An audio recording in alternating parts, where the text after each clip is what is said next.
তো weather update definitely আপনাদেরকে জানাবো।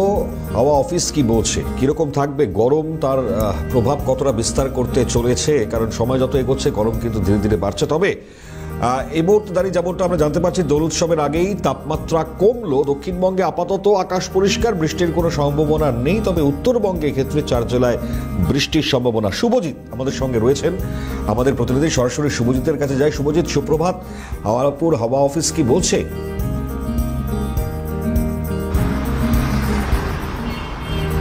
মণিমা, তোমাকে এবং সিএনএর দর্শকদেরকে সুপ্রভাত। তোমাকে জানিয়ে রাখি যে মার্চের দ্বিতীয় সপ্তাহেই দোলযাত্রা, অর্থাৎ দোলযাত্রার আগেই এই মুহূর্তে আলিপুর হাওয়া অফিস জানাচ্ছে যে মার্চের দ্বিতীয় সপ্তাহের মধ্যে দক্ষিণবঙ্গের তাপমাত্রা কিন্তু কমতে পারে এবং অনেকটাই কমবে বলে তারা মনে করছেন। প্রায় 2 থেকে 3 ডিগ্রি তাপমাত্রা কমতে পারে দোলযাত্রার আগে। দক্ষিণবঙ্গের আকাশ এই মুহূর্তে পরিষ্কার থাকলেও আলিপুর হাওয়া অফিস জানাচ্ছে যে উত্তরবঙ্গের 4 জেলার ক্ষেত্রে বৃষ্টিপাতের সম্ভাবনা রয়েছে। উত্তরবঙ্গের পার্বত্য এলাকাতে মূলত বৃষ্টিপাতের সম্ভাবনা থাকছে বলেই কিন্তু এই মুহূর্তে আলিপুর হাওয়া অফিস জানাচ্ছে। এবং এই বৃষ্টিপাতের সম্ভাবনা তৈরি হয়েছে অসমে ঘূর্ণাবর্তের জেরে।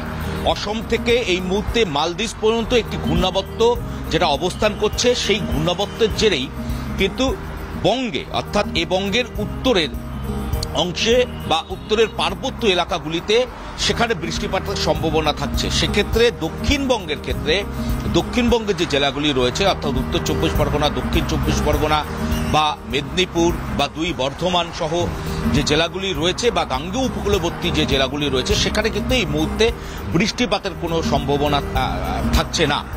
অর্থাৎ চলতি সপ্তাহে একদিকে যেরকম ঝাঁ চকচকে আকাশ থাকবে, আর অন্যদিকে তাপমাত্রা অর্থাৎ দিনের এবং রাতের দুয়েরই তাপমাত্রা কিন্তু নিম্নমুখী হতে চলেছে।